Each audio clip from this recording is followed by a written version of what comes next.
Mr. President, I rise today as federal servants, civil servants will check their mail or check their bank accounts and not see the money that they've earned, for doing the work of the American people.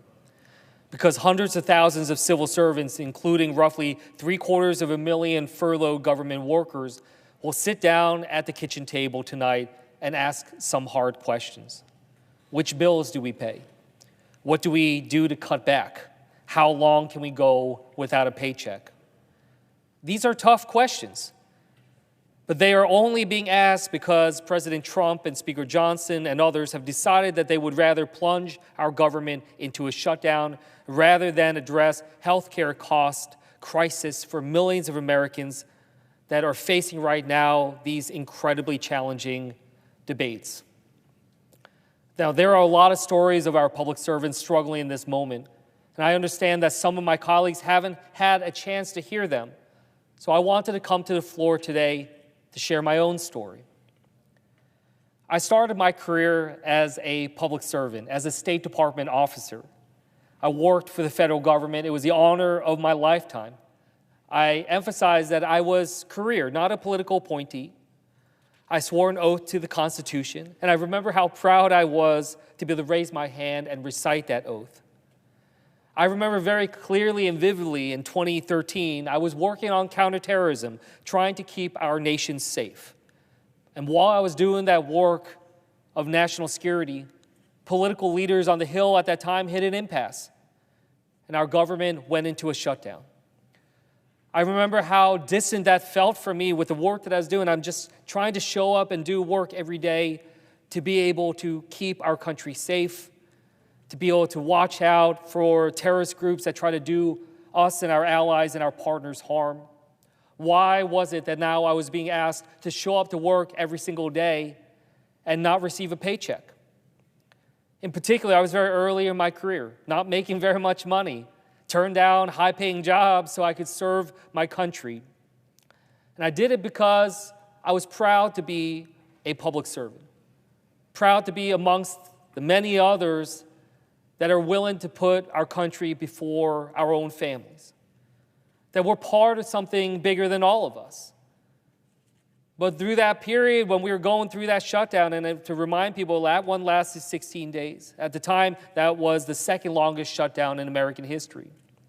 That hundreds of thousands of federal employees did not receive their full paychecks during that shutdown. And at the time, we didn't have guarantee and promise that we would actually get back pay for the work that we were doing.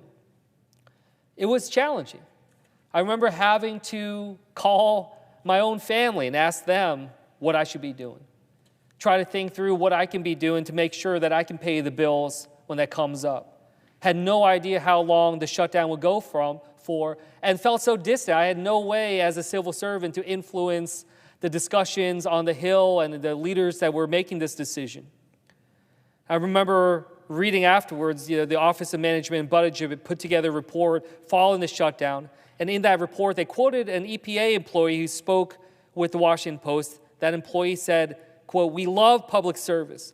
We're very committed to our jobs and the mission of our agency, but it's just too unstable." And I remember that instability. My story is not unique. And that's why when I was actually sworn into Congress in January 2019, now again, I was sworn into Congress in the middle of a government shutdown, a shutdown that has still to this day recognized as the longest shutdown ever. And I remember I was sworn into the government shutdown, and I found out something that just shocked me, which is that the president and members of Congress continue to get paid during the shutdown. I just could not believe it. That after what I had gone through as a career public servant, doing the work of the country, continuing to show up to work each and every day, not receiving a paycheck, then realizing that 435 people in the House, 100 people in the Senate, and the President of the United States continue to get a paycheck. They're the only ones in the entire government that continue to get paid. I remember at that point, I decided I was going to refuse my pay until the shutdown was over.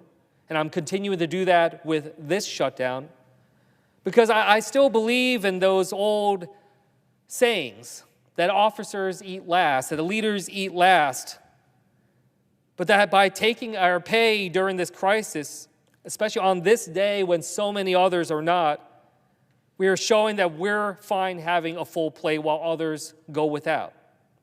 That's not leadership. That is not acceptable. If leaders are being paid while others are not, you can see why so many Americans believe that politicians are playing with other people's chips, that they don't feel the impact of their actions. And that's dangerous because it's easy to then think about all this as a game and to lose sight of the actual impacts on American families. It's something I talked about with two public servants in New Jersey during the first week of the shutdown. These are federal workers who have so much on the line in this fight. But it's important to remember that for them, this fight didn't begin with the shutdown. The stresses that federal workers are facing didn't start on October 1st. It started on January 20th. It started with Russell Vogt, the scribe of Project 2025 and the director of the Office of Management and Budget, saying that he wants federal workers to be, quote, in trauma. Saying that he wants our public servants, the people that help educate your kids, pave your roads, keep you safe, to, quote, not want to go to work because they are increasingly viewed as villains. That's what the OMB, the current OMB director, the mastermind of this shutdown, has said, that he wants our public servants to be viewed as villains. And let me tell you something. That's something I heard from those federal workers I sat down with. So congratulations, Russell Vogt. Your dream has come true. These federal public servants I talked to said that they wake up every day feeling like they have been made to be like the enemy, to be viewed in that way by the American people. They talked about the shooting at the Center for Disease Control, the attacks upon public servants. That word, enemy, is something we've seen from President Trump himself. He's repeatedly used the phrase, quote, enemy from within, when talking about people who he perceives as his enemies. Fellow Americans who he thinks he's engaged in a war from within. I want to be clear. The people I sat down with earlier this month, they're not the enemy. They're not showing up to work every day to go to war against Donald Trump. They're showing up to work every day because they believe in service.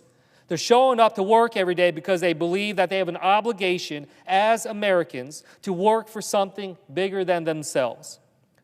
We owe them better than what they're seeing right now and how they're being treated. We owe them better than a politics that demonizes them and their work.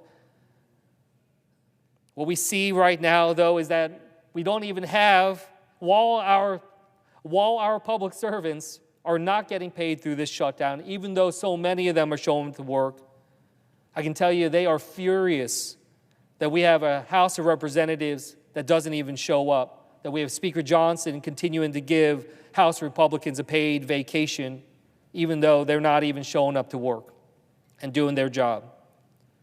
And we also see the president and his mob boss-like cronies like Russell Vogt and Stephen Miller continuing to step up and use our government, weaponizing it as a tool for political retribution and political extortion. We owe our public servants better. We owe them not just an end to this shutdown, but an end to the politics that makes our public servants an enemy or a tool. Next year is the 250th anniversary of our nation's independence. It is a chance to reaffirm who we are as Americans and what we believe in. I believe in service. I believe in public servants. I believe that the way out of this tailspin that we're in as a country is to try to reignite a new era of public service in this country. Have a new ask not what this country can do for you kind of moment. And I believe that we must do everything we can right now to support our public servants by, first of all, having the House of Representatives get back to work so we can have the negotiations, we can have the discussions needed to be able to address the healthcare crisis impacting American families, and reopen our government so that every public servant can have peace of mind and dignity of knowing that their service has been recognized. It's time to support our public servants. It's time that we work to end this shutdown. Thank you, Mr. President, and I yield back the balance of my time.